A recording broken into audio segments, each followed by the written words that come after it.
Good morning বন্ধুরা, সবাই কেমন আছো? আশা করি সবাই খুব ভালো আছো।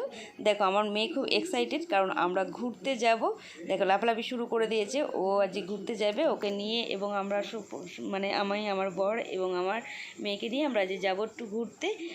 ঘুরতে খুব আনন্দ। দেখো লাফালাফি শুরু করে দিয়েছে আমার মেয়ে। তো চলো আমরা দেখি কোথায় যাই।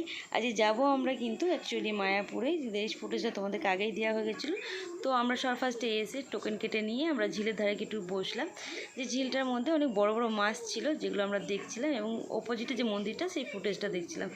দেখো আমার মেয়ে সেখানে গিয়ে পাঁচিলের ওপর গিয়ে বসেছে, ফটোশ্যুট করছিল। তো সেই সময় আরেকটা মেয়ে আমাদের পাড়ারই গেছে ওরা ঘুরতে, তো তার সাথে দেখা হয়ে গেল। দেখা হয়ে যাওয়ার পরে আমরা কিন্তু কিছুক্ষণ ক্রিকেট কাটে বসে রয়েছি, কারণ তখনও আমাদের প্রসাদ টাইম হয়নি। তো কিছু সময় ওখানে বসে থাকলাম। দারুণ ওয়েদারটা ছিল, মানে গরমও ছিল, তার সঙ্গে সঙ্গে যেহেতু প্রাকৃতিক সৌন্দর্যটা সেটা খুব ভালো ছিল, যার জন্য খুব ভালো লাগছিলো। গাছের তলায় বসেছিলাম এবং আমরা যাচ্ছি এখন মেন মন্দিরের দিকে, যেখানে প্রসাদ কক্ষ আর কি, প্রসাদ কক্ষের দিকে প্রসাদ নেওয়ার জন্য, কারণ টাইম হয়ে গেছে। তো মেয়ে অনেক ভিড় ছিল, তো সবাই মিলে জুতো টুতো খুলে হাত পা ধুয়ে আমরা প্রসাদ কক্ষে ঢুকে গেলাম টোকেন দেখিয়ে। দেখো লাইন দিয়ে আমার মেয়ে আগে আগে যাচ্ছে, দেখো প্রসাদ কক্ষ এটা। তো সবাই মিলে আমরা ঢুকে গেলাম। ঢুকে গিয়ে দেখো কত বড় হল ঘর, একসাথে যে কত লোক প্রসাদ নেয় এখানে তার কোনো ঠিক নেই। সবার ফার্স্টে আমাদের দিয়ে দিল খিচুড়ি। খিচুড়ি প্রসাদ সবার ফার্স্টে দিয়ে দেওয়া হলো। তারপরে দিয়েছে আমাদেরকে এবার অন্ন। অন্নর সঙ্গে ডাল ছিল, সোয়াবিন আলু পটল টটল দিয়ে একটা সবজি ছিল। তারপরে আমড়ার চাটনি ছিল, আর একটা কী সবজি ছিল, ডাটা দিয়ে সবজিতে একটা সবজি ছিল। তো প্রসাদ টসাদ খেয়ে আমরা আবার গাছতলায় একটু বসলাম। আমি শশা কেটে নিয়ে গেছিলাম বাড়ি থেকে, তো শশা খাচ্ছি, কারণ খেয়ে উঠে আমার মেয়ে একটু কিছু ফল টল খেতে চায়, যার জন্য আমি কেটে নিয়েছিলাম।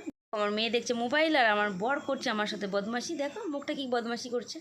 তো ওখানে বসে থাকার পর আমরা আবার গেলাম, ওখানটা প্রচণ্ড রোদ আসার ফলে আমরা আবার গেলাম ওই চালাতে, যেখানে বিশ্রাম কক্ষর মতন করে রাখা রয়েছে। তো সেখানে রয়েছি, পাশে এখানে প্রভুদের সমাধিস্থল রয়েছে।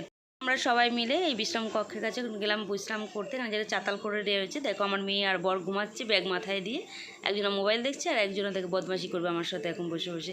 কী করবে আর বদমাশি করবে। তো এখানে বসলাম এবং দেখো কত লোক, সবাই মানে ঘুরতে এসে এবং এখানে দুপুর টাইমটা বিশ্রাম করছে। যেহেতু এখন ছুটির মৌসুম, তাই সবাই ছুটি কাটাচ্ছে। তো বিকেলের দিকে আমরা একটু গোশালার দিকে গেলাম। গোশালাটা দেখো কত বড় বড় গরু রয়েছে, তো সেগুলো একটু দেখালাম আমার মেয়েকে। দিয়ে এসে আমরা গার্ডেনে একটু বসলাম এবং সেখানে এসে আমি কীর্তন করতে শুরু করে দিয়েছি। Hare Krishna Krishna Krishna Hare Hare, Hare Ram Ram Ram Hare Hare. Thank you for watching. ভালো থেকো, সুস্থ থেকো এবং সাবস্ক্রাইব করো।